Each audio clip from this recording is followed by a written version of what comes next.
একদিন একটি হাঁস মা একসাথে 4টি ডিম পাড়ল, কিন্তু আশ্চর্যের বিষয় এইবার ডিম ফুটতে অনেক সময় লাগছিল। ইতিমধ্যে অন্যান্য হাঁসের বাচ্চারা ডিম ফুটে বেরিয়ে এসে সাঁতার শিখতে শুরু করেছে, কিন্তু এই ডিমগুলোতে কোনো নড়াচড়া নেই। হাঁস মা খুবই চিন্তিত ছিল। হঠাৎ করে তার ডিমের নিচে কিছু নড়াচড়া দেখা গেল। 3টি ছোট হাঁসের বাচ্চা ধীরে ধীরে ডিমের খোলস ভেঙে বেরিয়ে এল এবং আনন্দে নতুন পৃথিবীতে প্রবেশ করল। কিন্তু চতুর্থ ডিমটি এখনো কোনো নড়াচড়া করছিল না। হাঁস মা দুঃখিত এবং আনন্দিত মিশ্র অনুভূতি নিয়ে আবার ডিমের উপর বসে পড়ল। এই সময় প্রতিবেশী ধূসর হাঁস মা এসে খোঁজ নিল। সে জানতে চাইল এই ডিমের কি অবস্থা। হাঁস মা হতাশ হয়ে বলল, কোনো নড়াচড়া নেই। ধূসর হাঁস মা পরামর্শ দিল, এই ডিমটি আপাতত রেখে দাও। প্রথমে জন্মানো 3টি বাচ্চাকে সাঁতার শেখাও, কিন্তু হাঁস মা এই ডিমটি ছেড়ে দিতে চায়। পুরো পুকুরের প্রাণীরা গুজব ছড়ালেও সে ডিমটি ফোটানোর সিদ্ধান্ত নিল। আরো 1 সপ্তাহ পর ডিমটি অবশেষে ফেটে গেল, কিন্তু ডিমের খোলস থেকে বেরিয়ে এল একটি কুৎসিত ছোট ধূসর হাঁস। 3টি ছোট হাঁস বলল, এটা তো কুৎসিত হাঁসকে। হাঁস মা নিজেও সন্দেহ করলো, এটা কি আমার স্বামীর দোষ? পরের দিন হাঁস মা তার বাচ্চাদের নিয়ে পুকুরে সাঁতার শিখতে গেল। প্রতিবেশী ধূসর হাঁস মা আবার এসে বলল, এই কুৎসিত হাঁসটিকেও পানিতে নামাও, তাহলে বোঝা যাবে এটা আসল হাঁস কিনা। হাঁস মা তার সন্তানকে পানিতে নামানোর সিদ্ধান্ত নিল। কুৎসিত হাঁসটি মায়ের কথা শুনে পানিতে ঝাঁপ দিল। তার পারফরম্যান্স অন্য হাঁসদের থেকে অনেক ভালো ছিল।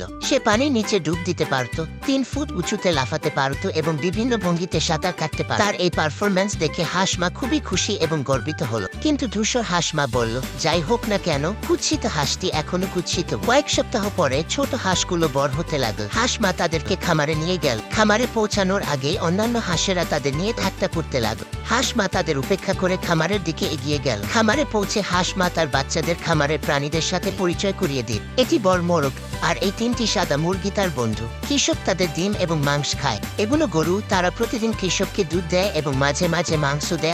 সব প্রাণী কুৎসিত হাঁসটিকে দেখে অবাক হলো এবং বলল, এত কুৎসিত হাঁস আমরা কখনো দেখিনি। শীঘ্রই তারা একটি কালো বিড়ালের দৃষ্টি আকর্ষণ করল। কালো বিড়ালটি তাদের সামনে এসে কুৎসিত হাঁসটিকে তীক্ষ্ণ দৃষ্টিতে দেখল। হাঁস মাতার বাচ্চাদের রক্ষা করতে ডানা মেলে ধরল। এই সময় অন্যান্য হাঁসেরা খামারে এসে বীজ জমাল। কালো বিড়ালটি আক্রমণাত্মক হয়ে উঠলে হাঁস মা তার সাথে লড়াই শুরু করল। হাঁস মা তার বাচ্চাদের খামার থেকে পালাতে বলল, কিন্তু সব প্রাণী কুৎসিত হাঁসটিকে তুচ্ছ করে তাকে মেরে ফেলতে চায়। প্রাণীদের এই কোলাহল কৃষকের দৃষ্টি আকর্ষণ করল। কৃষক ঝাড়ু নিয়ে কুৎসিত হাঁসটিকে তাড়া করল এবং খামার থেকে বের করে দিল। কুৎসিত হাঁসটি খামার থেকে পালিয়ে পুকুরে ফেরার পথে কালো বিড়ালের মুখোমুখি হলো। ভয়ে কাঁপতে থাকা কুৎসিত হাঁসটি তার ডানা ঝাপটাতে শুরু করল এবং হঠাৎ করে আকাশে উড়ে গেল। কালো বিড়ালটি হতবাক হয়ে পড়ল। কুৎসিত হাঁসটি পুকুরে ফিরে এল এবং হাঁস মায়ের কথোপকথন শুনল। অন্য হাঁসেরা আর আমাদের খাবার দেবে না? হাঁস মা বলল, হ্যাঁ, আমি এটা বলতে চাই না, কিন্তু যদি এটা জন্ম না নিত আমাদের জন্য ভালো হতো। কুৎসিত হাঁসটি খুবই দুঃখিত হলো এবং ভাবল, আমি এই পরিবারের বোঝা কি? সে পুকুর ছেড়ে চলে গেল এবং ভবিষ্যৎ অনিশ্চিত পথে যাত্রা শুরু করল। যেখানেই যাক সবাই তাকে নিয়ে ঠাট্টা করল। ভ্রমণের সময় সে শিকারীর বন্দুক থেকে বাঁচল এবং ঝড়ের মধ্যে একটি বাড়িতে আশ্রয় নিল। সেখানে সে একটি টম বিড়াল এবং একটি ডিম পাড়া মুরগির সাথে পরিচিত হলো। মুরগি বলল, এখানে থাকতে চাইলে ডিম পাড়তে শিখতে হবে। 3 সপ্তাহ পর কুৎসিত হাঁসটি একটি ডিমও পাড়তে পারল না। বিদ্যা তাকে দোষারোপ করল এবং সন্দেহ করল এটা একটা পুরুষ হাঁস, কোনো কাজের না। সে হাঁসটিকে রান্না করে খাওয়ার সিদ্ধান্ত নিল। ভয়ে কাঁপতে থাকা কুৎসিত হাঁসটি চিমনি দিয়ে পালিয়ে গেল এবং একটি হ্রদে আশ্রয় নিল। কিন্তু এখানকার প্রাণীরাও তাকে কুৎসিত বলে তুচ্ছ করল। শীঘ্রই শীত এসে গেল। বরফে ঢাকা হ্রদে কুৎসিত হাঁসটি একা এবং দুঃখিত ছিল। হ্রদ জমে যাওয়া থেকে রক্ষা পেতে সে ক্রমাগত সাঁতার কাটতে লাগল, কিন্তু প্রতিদিন হ্রদ ছোট হতে লাগল। অবশেষে সে ক্লান্ত হয়ে পড়ল এবং হ্রদ জমে গেল। সে বাধ্য হয়ে হ্রদ ছেড়ে চলে গেল এবং শীতের মধ্যে আশ্রয় খুঁজতে লাগল। অনেক কষ্টের পর অবশেষে বসন্ত এল। কুৎসিত হাঁসটি একা একটি উইলো গাছের নিচে লুকিয়েছিল। এই সময় আকাশে 3টি সাদা রাজহাঁস উড়ে এল।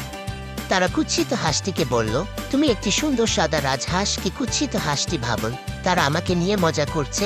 কিন্তু যখন সে হ্রদের পানিতে নিজের প্রতিচ্ছবি দেখল তখন সে বিশ্বাস করল যে সে আসলে একটি সাদা রাজহাঁস।